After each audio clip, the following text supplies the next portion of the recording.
오늘 헤로드 왕 때에라는 제목으로 이제 말씀을 좀 나누고자 합니다. 어떤 이슈에 대해서 인터넷 댓글창을 보면 저는 이제 댓글창을 한 번씩 읽어보는데요.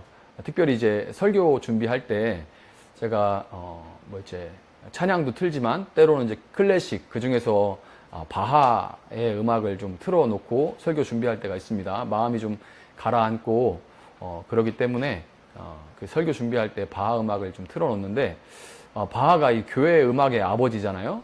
그러니까 이제 바하 음악이 흘러나오고 있는데 그 밑에 댓글창을 보면 굳이 거기까지 들어와서 이제 그 안티 기독교적인 그런 견해를 막 밝혀놓는 사람들이 있습니다. 견해라고 제가 이야기를 하지만 사실 뭐 거의 굉장히 이렇게 나쁜 말들을, 물론 개 중에서 좀 들을 만한 말도 있는데 나쁜 말들을 이렇게 피력해 놓은 사람들을 종종 볼 수가 있습니다. 선율이 아무리 아름다워도 그가 가진 그 반기독교적인 관점이 음악을 그대로 즐길 수가 없게 만드는 거죠. 그 음악을 들으면서도 이렇게 쭉 가라앉고 또 때로는 평안해지고 기쁨도 생기는 그런 바하의 음악인데, 그 음악을 들으면서도 분노할 수 있다는 게 저는 신기합니다. 신기하면서도 이제 또 굉장히 안타까운 마음이 드는데요. 이와 같이 여기서 제가 지금 예로 든 것 같이 사람들은 자기만의 관점을 다 가지고 있어요. 어떤 관점이든 간에 사람들은 다 자기만의 관점을 가지고 있고, 그 관점에 따라서, 자기 시각에 따라서 보는 대로 믿으면서, 내가 보는 대로 믿고 그렇게 살아갑니다. 어떤 사람의 그 관점, 시각을 그 사람의 가치관이나 세계관이라고 그렇게 부르기도 하죠. 가치관이나 세계관. 요즘 이제 세계관이라는 말 많이 쓰는데 가치관이나 세계관이라 이렇게 부르기도 하는데, 결국 이 가치관이나 세계관이라는 것은 그 근원에는 그 사람의 믿음이 뿌리를 내리고 있는 거예요. 그 사람이 믿음, 무엇을 믿고 있느냐가 그 가치관이나 세계관의 기저에 깔려 있는 겁니다. 사람들은 그 믿음에 따라서 살아가면서 만나는 여러 가지 일들을 나름대로 해석합니다. 그 믿음이 관점을 가지게 하고 그 관점대로 살면서 만나는 여러 가지 일들을 그대로 그 관점대로 해석하게 되는 거예요. 그리고 그 해석에 반응해서, 내가 그렇게 해석했으니까 그 해석에 대한 반응으로 말과 행동, 즉 태도가 거기서 이어지게 흘러나오게 되는 거예요. 이런 순서대로 사람의 이런 태도가 이루어지게 나오게 되는 겁니다.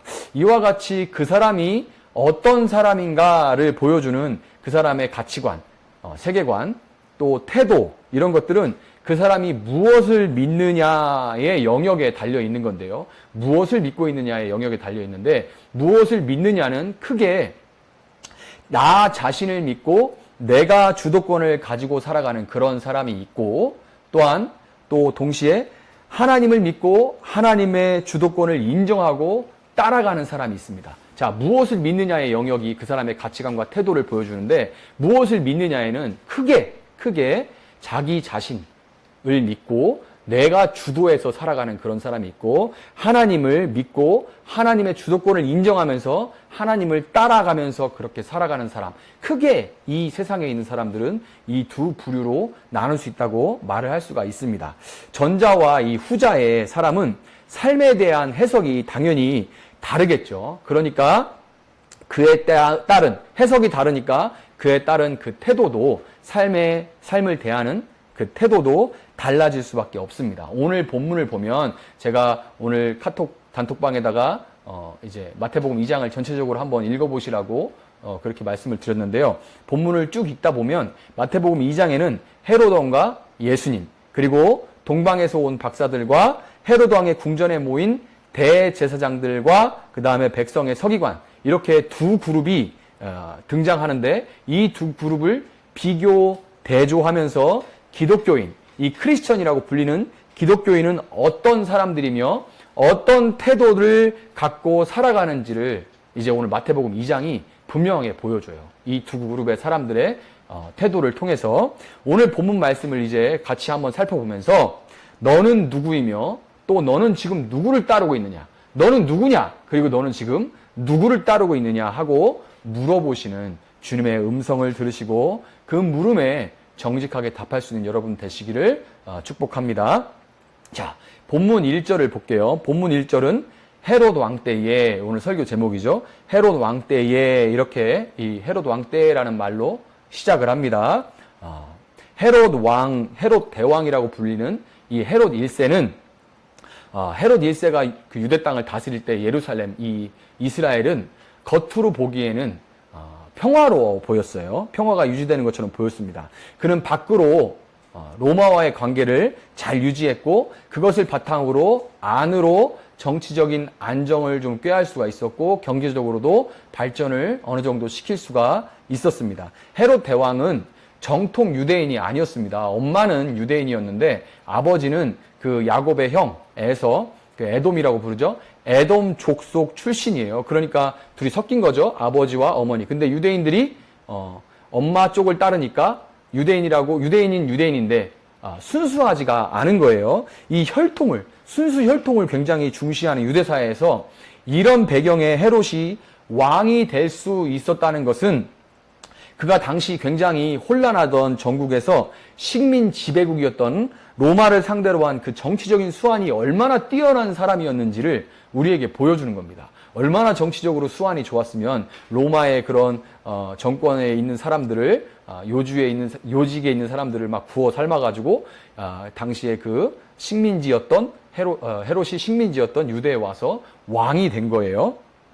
한편 이 헤롯 대왕은 유대 지파 출신 정통 왕이 아니라는, 원래 이 왕은, 유다의 왕은 유다 지파에서 와야 되잖아요. 다윗 왕도 유다 지파였고, 그래서 거기서 왕이 나와야 되는데 진짜 그 유다 지파에서 온 다윗 지파에서 나온 왕이 아니라는, 정통 왕이 아니라는 그 출신에 대한 유대인들의 반감을 누그러뜨리는 한편 대외적으로도 통치의 정당성을 얻고자 대규모 건축 사업을 벌였어요. 이런 것은 지금도 정치인들이 잘 쓰는 방식이죠. 대규모 토목 그런 사업을 통해서 국내에 있는 어떤 불안정한 것들을 잠재우고 경기도 향상시키고, 대외적으로도 저 나라가 지금 뭔가를 막 이렇게 열심히 뭔가를 하는, 경기가 살아나고 있는 그런 나라구나라고 그렇게 인식시키는 거죠. 자, 그가 벌인 사업 중에 대표적인 것이 포로 시절 바벨론에서 돌아와서 지은 수룹바벨 성전. 솔로몬 성전이 제1성전이고, 이 총독 수룹바벨이 다시 지은 이 성전을 제2성전, 수룹바벨 성전이라고 부르는데, 이것이 이방인들이 쳐들어와가지고 거기서 돼지 피로 막 제사를 드리고, 제단에다가 제우스 신상을 세우고 막 이렇게 제2성전이 부정을 입은 그런 사건이 있었어요. 그래서 이 헤롯 대왕이, 유대인들이 그것 때문에 마음 아파하는 걸 아니까 이 제2성전을 증축하는 그런 공사를 벌였습니다. 그래야 그들의 마음도 얻을 수 있으니까요. 헤롯 성전이라고도 불린 제3 성전이라고는 안 합니다. 증축이기 때문에 3성전이라고는 안 해요. 그냥 별명이 헤롯 성전이라고 불립니다. 그 헤롯 성전이라고 불린 이 성전은 비록 이 수룹바벨 성전을 개축한 거라고는 하지만 완공까지 46년이 걸렸을 정도로 그 규모와 화려함에 있어서 이전 성전과는 비교도 되지 않을 정도로 가히 압도적인 그런 규모와 화려함을 가지고 있었어요. 예수님 당시에도 46년이나 걸렸으니까 헤롯 대왕은 이미 죽고 없어졌는데도 예수님 당시에도 이 성전이 계속해서 지어지고 있었습니다. 마태복음 24장 1절을 보면 예수님의 이 제자들이 성전이 아름다운, 예수님 보세요, 저 성전 정말 아름다운 돌과 헌물로 꾸며져 있지 않나요? 하면서 막 놀래고 막 감탄하는 그런 장면이 나와요. 그게 마태복음 24장 1절에 나옵니다. 자, 헤롯이 그런데 이 성전을 건축한다는 건 사실은 하나님을 위해서 해야 되는 건데, 하나님을 위해 한 것이 아니라 자신의 통치 기반을 닦고 특별히 유대인들 중에서 기득권층의 환심을, 자기 정치적 기반을 위해서 기득권층의 환심을 사려 했다는 것은, 이 성전을 지은 이유가 그거라는 것은 누가복음 21장에 나오는 그 유명한 두렙돈을 드린 과부 이야기 있잖아요. 두렙돈을 드린 과부. 그거 만약 이제 목사님들이 이봐라, 두렙돈을 이게 가진 것 전부를 드린 과부처럼 여러분도 헌금 열심히 하셔야 된다. 그 없는 것 중에 드리는 그 헌금을 하나님께서 기쁘게 받으신다. 이런 설교 많이 하셨죠. 근데 사실 이거는 그런 내용이 아닙니다. 누가복음 21장에 나오는 이 두렙돈 과부 이야기를 보면 화려한 성전을 통해서 자신이 다스리는 나라의 부강함을 자랑하려고 했던 이 헤롯 대왕은 종교 지도자를 시켜가지고 가난한 과부의 한 끼 식사를 위한 대략 이 두 랩돈이 1,000원 정도 되는 돈인데요. 편의점 가가지고 뭐 컵라면도 못 사 먹을 돈이죠. 이 정도 그냥 겨우 한 끼 때울 만한 이 정도 돈까지도 종교 지도자들을 통해서 후려갔던 거예요. 그 성전을 지어서 내 치적을 쌓고 대내외적으로 자기가 얼마나 위대한 왕인지를 보여주기 위한 것이기 때문에 사실 기득권을 제외한 가난한 사람들은 더 쥐어 짜냈습니다. 종교 지도자들을 통해 가지고 얼마나 어르고 달랬냐면 이 헌금을 내면 축복받고 내지 않으면 저주받을 것이다 라고 계속해서 그렇게 얘기를 하니까 그 과부도 마음에 걸려서 어쩔 수 없이 두 랩돈까지도 냈던 거죠. 왜냐하면 자기가 안 내서 자기 자식이나 이런 주변 사람들이 저주를 받으면 어떡해요. 자, 요런 얘기입니다. 헤롯 당시에 얼마나 이 성전을 위해서 가난한 사람들을 쥐어 짜냈는지를 볼 수가 있죠. 그것은 그들을 위하고 하나님을 위한 것이 아니었다는 것을 분명히 보여주는 겁니다. 자, 어떻게 쟁취한 왕관인데 그리고 어떻게 유지하고 있는 나라인데 헤롯은 이 자신의 왕권을 지키기 위해서라면 무슨 짓이든지 거리끼지 않았습니다. 그는 자신의 혈통, 이 출신으로 인해서 사람들이 유대인의 왕이라고 하지만 그러나 진짜의 유대인은 아니다라고 뒤에서 수근수근거리는 그것 때문에 이 비아냥거리는 것으로 인해서 그의 평생의 권력과 혈통에 굉장히 집착을 했어요. 그의 평생에 자기 아들이라도 반역을 꾀할 것 같은 그런 기미가 보이기만 하면 실제로 안 하더라도 자꾸 의심을 하는 거죠. 그래서 조그만 어떤 빌미라도 있으면 바로 죽여버렸을 정도입니다. 아들들이 많았는데 그냥 조금만 빌미가 있으면 그냥 죽여버리는 거예요. 그래가지고 당시 얼마나 그렇게 잔혹하게 죽였냐면 이 로마의 정가에는 언어 유희, 말장난을 통해서 이런 말이 나돌았다고 해요. 무슨 말이냐면 헤롯의 아들은 이제 그리스 말로 헬라어로 휘오스라고 하고요. 그 다음에 돼지는 휘스라고 하는데요. 휘오스, 휘스 비슷한 발음이죠. 그래서 헤롯의 아들로 태어나느니 헤롯의 돼지로 태어나는 게 낫다. 이런 말이 로마의 정가에 유행할 정도였습니다. 내가 휘오스로 태어나느니 휘스로 태어나는 게 덜 죽겠다. 돼지는 그래도 죽음을 피해갈 수나 있지. 그런데 아들들은 다 죽으니까 차라리 아들보다는 돼지로 태어나는 게 낫다라는 말이 나돌 정도였다고 해요. 그만큼 잔혹하게 그 자기의 왕권을 흔들 만한 것들, 빌미를 제공하면 계속해서 의심하고 죽여버렸습니다.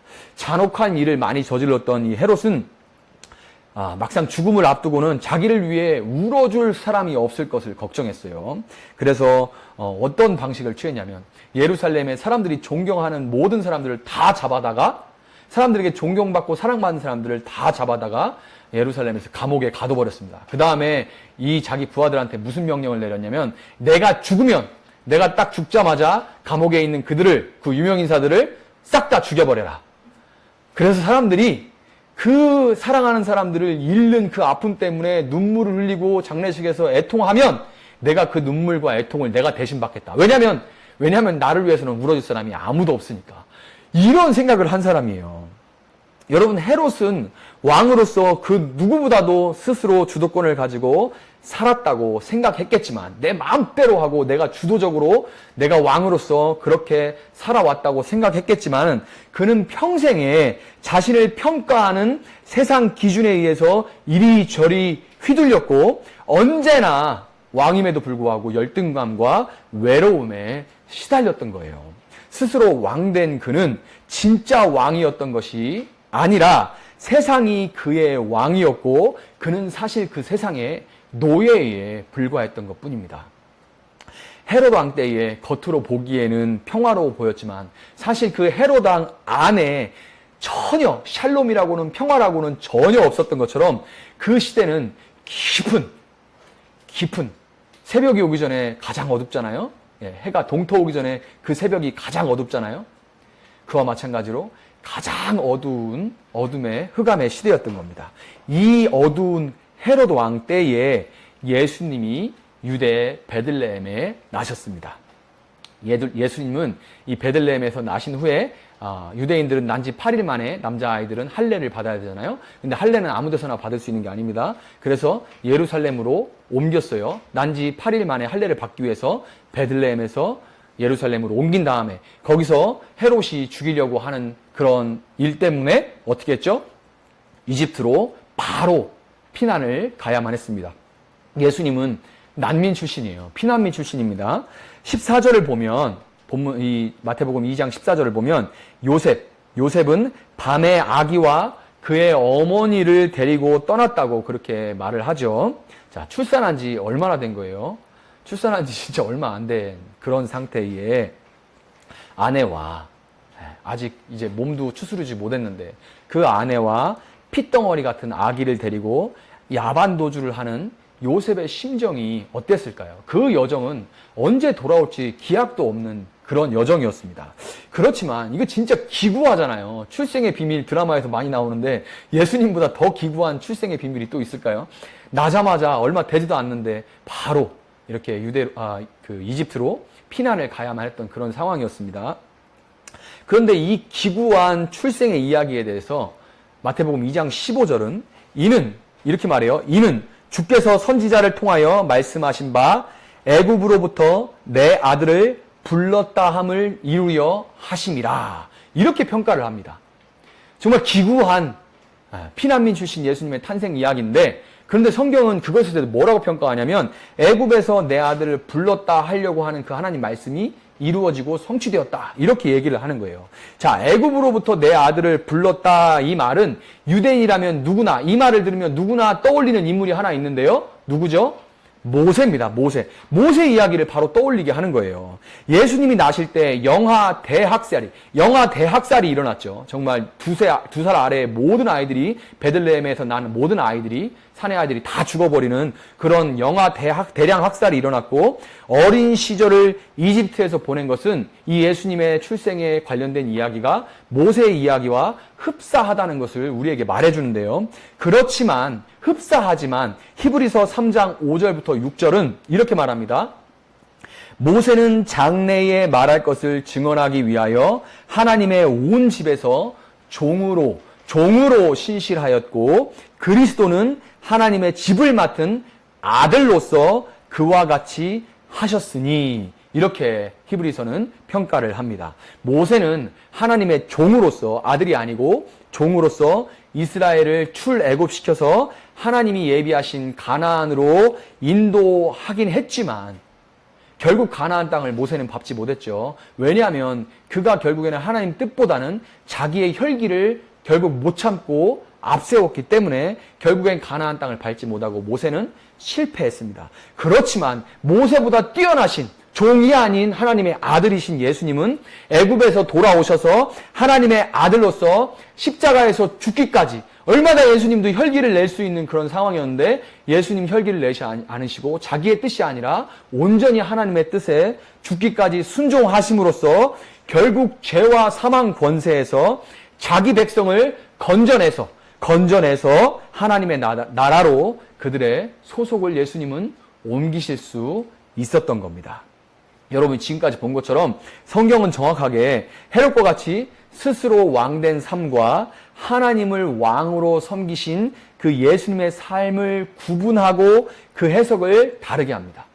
스스로 왕된 삶과 하나님을 왕으로 인정하고 모시고 따라가는 순종하는 그 예수님의 삶을 구분해요.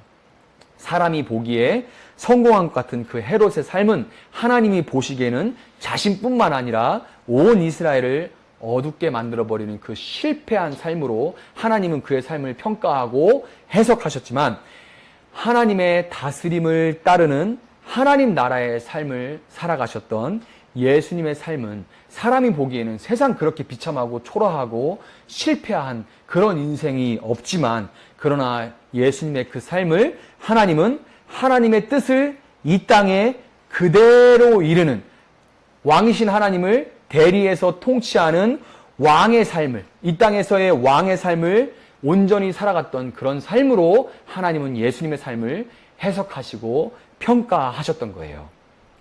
여러분 기독교인 그리스도 예수를 따르는 크리스천 여러분과 저는 크리스천이라고 하잖아요. 이 그리스도인 예수님을 따르는 크리스천은 스스로 주도권을 갖고 자신의 삶을 해석하는 사람이 아니라 왕 대신 하나님께 주도권을 맡기고 그분을 따르면서 그분의 눈으로, 그분의 시각으로 삶을 해석해 나가는 그런 사람인 겁니다. 우리가 누구냐? 그렇게 할 때, 물을 때 나는 내 주도권으로, 내가 스스로 왕되어 살아가는 자가 아니라 왕 대신 하나님께 주도권을 맡기고 그분을 따르며 그분의 시선으로 나는 내 삶을 해석해 나간다. 내 삶이 지금 어떠하든지 나는 하나님께서 말씀하신 그 뜻대로 내 삶을 해석한다. 하나님 주신 눈으로 해석한다. 이렇게 살아가는 사람이 바로 크리스천인 겁니다. 인생을 어떻게 해석하느냐에 따라서 아까 제가 말씀드린 대로 삶에 대한 자세와 태도는 당연히 달라질 수밖에 없죠. 이거는 분명히 달라져야 되는 겁니다. 달라지지 않았다면 아직 내 시선이 전혀 바뀌지 않았다는 얘기고 내가 크리스찬인 척 하지만 아직 크리스찬이 아니라는 얘기인 거예요. 시선이 바뀌면 그 삶의 자세와 태도는 반드시 달라질 수밖에 없어요. 마태복음 2장에 등장하는 이 동방 박사들과 헤롯 궁전의 대제사장과 백성들의 서기관이라고 되어 있는 사람들은 극명하게 이 갈리는 삶에 대한 자세와 태도를 보여줍니다. 이 두 그룹은 삶의 자세와 태도를 완전히 어떻게 그것이 얼마나 달라지는지를 극명하게 보여주는 두 그룹이에요. 이 먼저 동방으로 번역된 아나톨레라는 단어는 별들이 떠오르는 곳이라는 뜻입니다. 별들이 떠오르는 곳. 그래서 고대의 페르시아 왕국을 가르치는 거예요.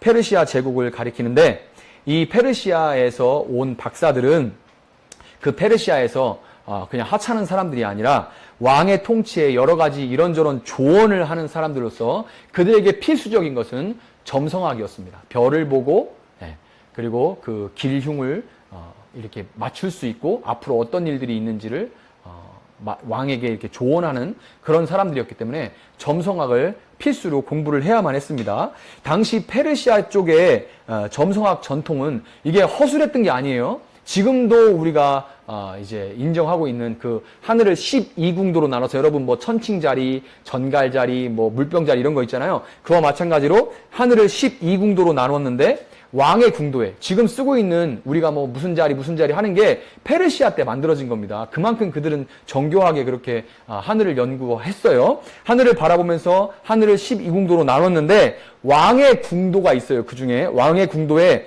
특정한 별이 들어가면 새로운 왕 중에 왕이 이 땅 가운데 태어난다 하는 이야기가 그들 가운데 전해졌다고 합니다. 마태는 바로 그때 예수님이 태어나시는 그때 이 일이 벌어졌다고 기록을 하는 거예요. 하늘 바라보면서 왕이 오시길 기다렸던 동방의 박사들은 그것이 비록 자연을 통해서 말씀하시는 하나님의 그 우리처럼 성경이 있는 것이 아니라 특별 계시가 있는 것이 아니라 하나님의 일반 계시였음에도 불구하고 마침내 기다리던 왕이 오셨음을 그들은 알게 됐습니다.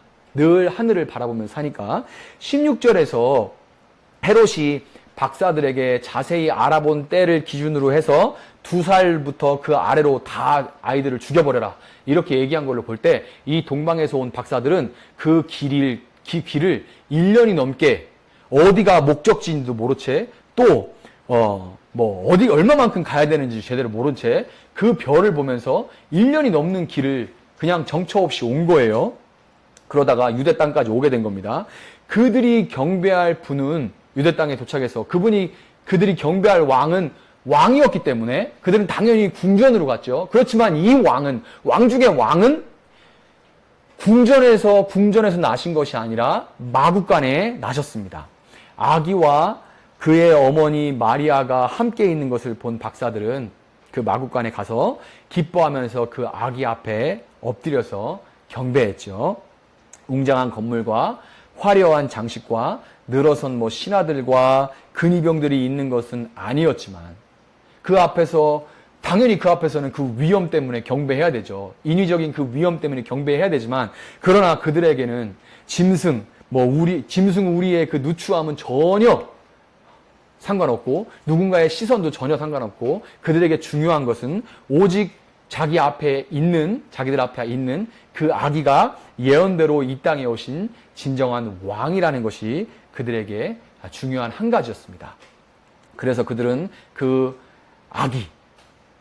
아기 앞에 엎드린다는 거 여러분 상상할 수 있어요? 아기 앞에 엎드린 다음에 그 왕 앞에 자기들이 가진 가장 귀중한 것들을 내놓았는데요. 보배압을 열어서 뭘 내놓았죠? 황금과 유향과 그리고 모략을 그 아기 앞에 내어드렸습니다. 황금은 여러분 예수님의 왕권을 상징하고요.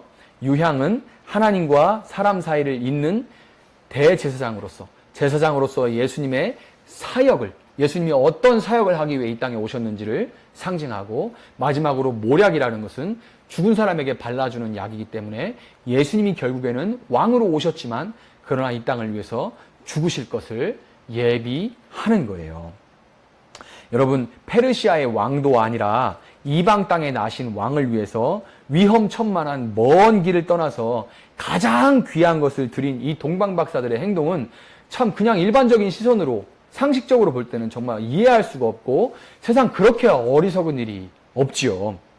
그러나 마치 향유옥갑을 깨뜨려서 예수님의 발을 씻은 그 귀중한 향유옥갑을 깨뜨려 예수님의 발을 씻은 그 마리아의 행동을 예수님 뭐라고 하셨습니까? 저가 나의 장례를, 죽음을 예비하고 있다, 이렇게 평가하신 것처럼 하나님은 이 동방박사들의 어리석어 보이는 행위가 예수님의 생애와 사역 전체를 예비하고 경배한, 이보다 나은 참된 예배가 없다, 그렇게 평가를 해주셨던 거예요.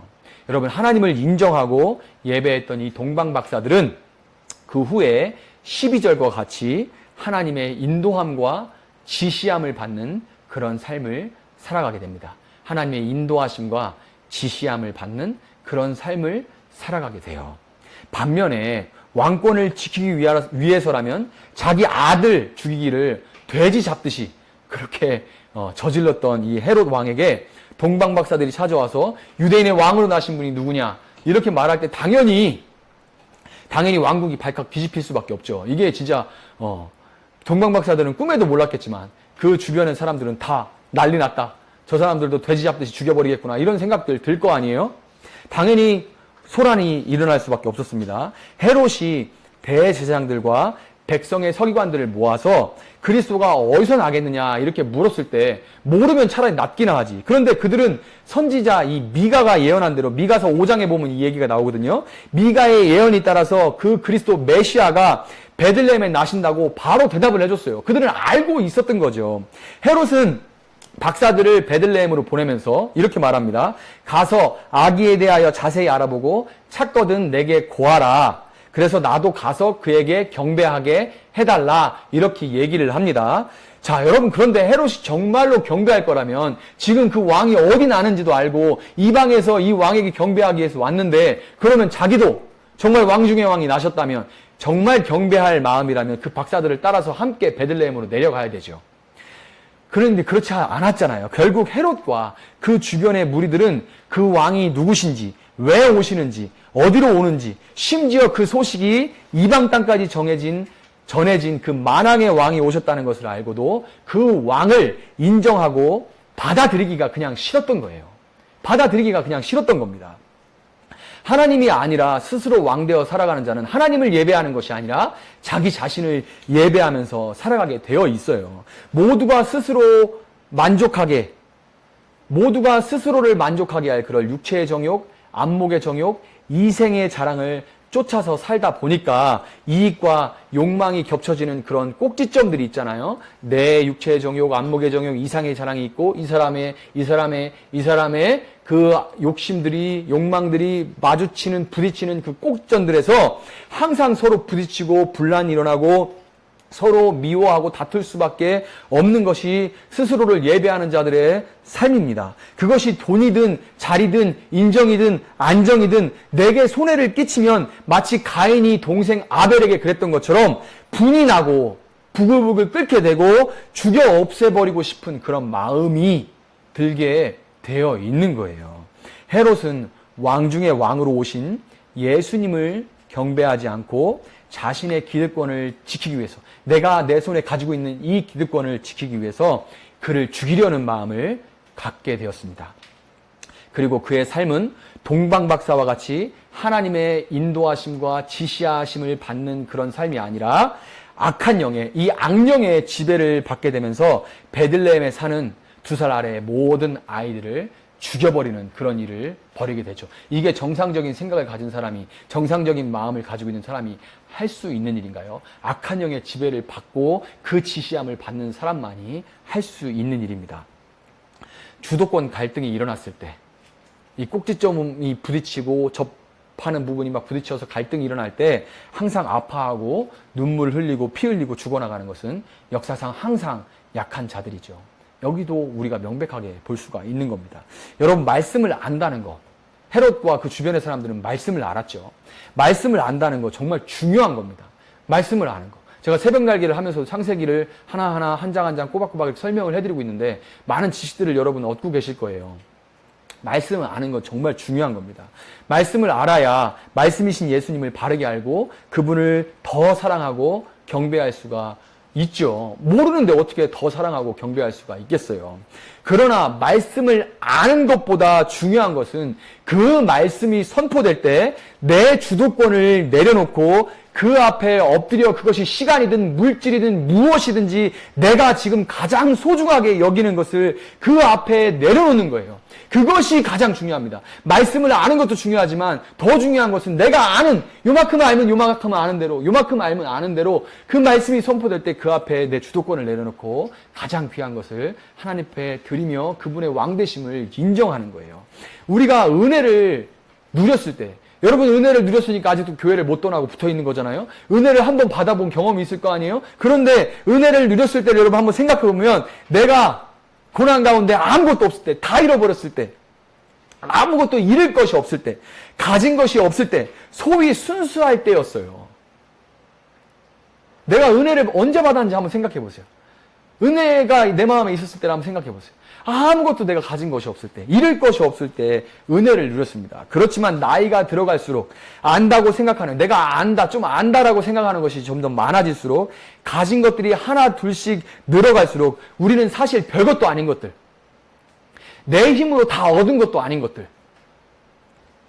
내가 막 내 노력으로만 얻은 것도 아닌 것들을 내 손에 움켜쥐고 다 내 것인 양, 영원히 내 것인 양 하면서 내 마음대로 그것들을 통제하는 그것을 포기하고 내려놓기가 점점 더 정말 어려워져요. 주변의 사람들과 또한 모든 미디어에서는 스스로 주도권을 가지고 스스로 주인 되어서 주도권을 가지고 살아가는 그런 삶이 옳다. 그게 멋있는 삶이다. 이렇게 계속해서 이야기를 하고 있습니다.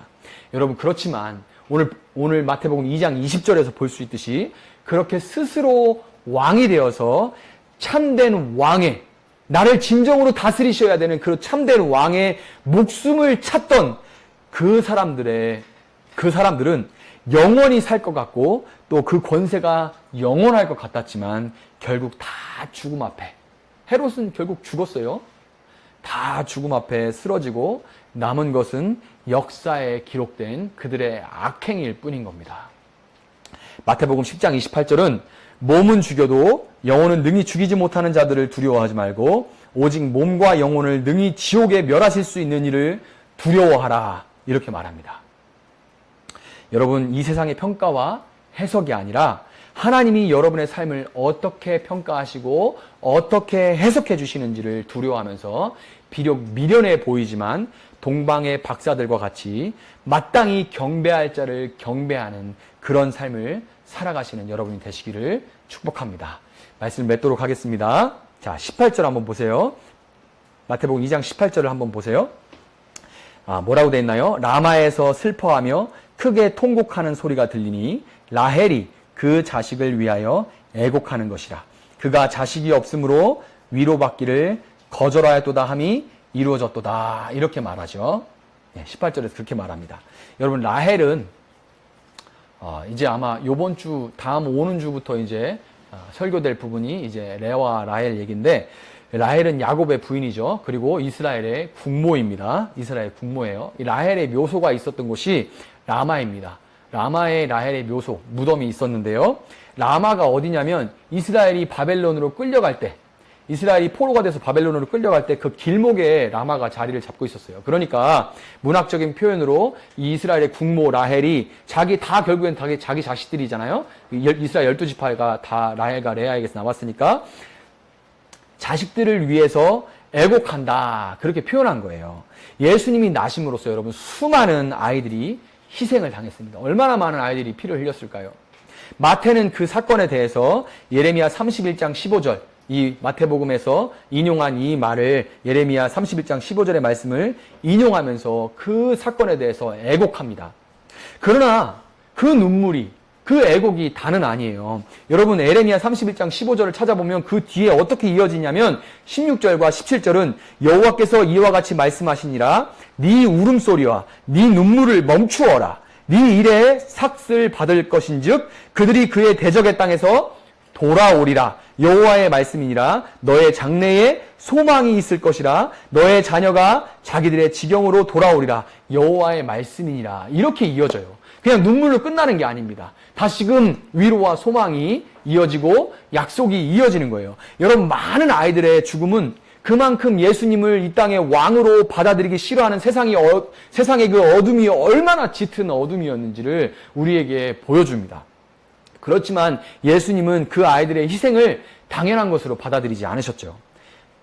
그냥 내가 올 길을 그렇게 위해서 애들이 죽었구나. 그걸로 끝난 것이 아닙니다. 당연한 것으로 받아들이지 않고 왕으로서 죽음에 갇힌 채 갇혀 있는 것도 알지 못하고 살아가고 있는 당신의 백성들을 구하시려고 자신의 생명을 꺼뜨려 그들에게 영원한 생명을 갚아주시는 삶으로 그 아이들의 죽음에 대해서 보답하셨어요. 예수님의 삶은 그 아이들의 피 흘림을 보답해 주시는 그런 삶이었습니다. 어떻게 해요?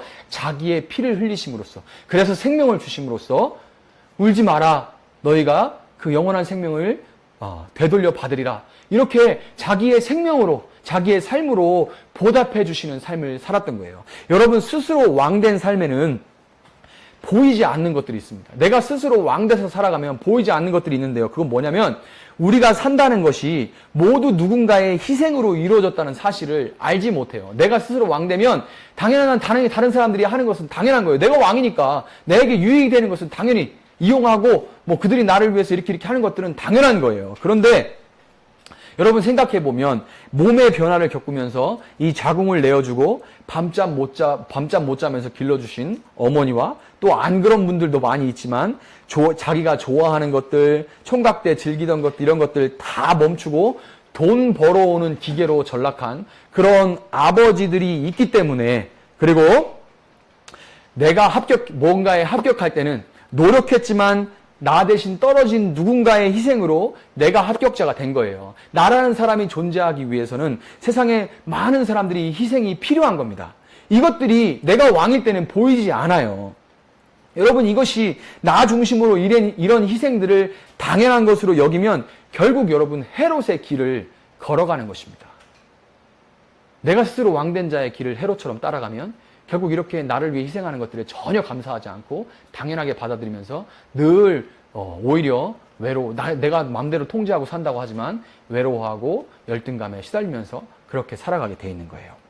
여러분 그것이 아니라 감사함으로 인생을 해석하면서 겸손함과 희생하는 태도로 왕이신 예수님의 발자취를 따라갔다는 그런 삶으로 하나님 앞에 여러분의 평가받는 그런 삶을 살아나시기를 주님의 이름으로 축복합니다.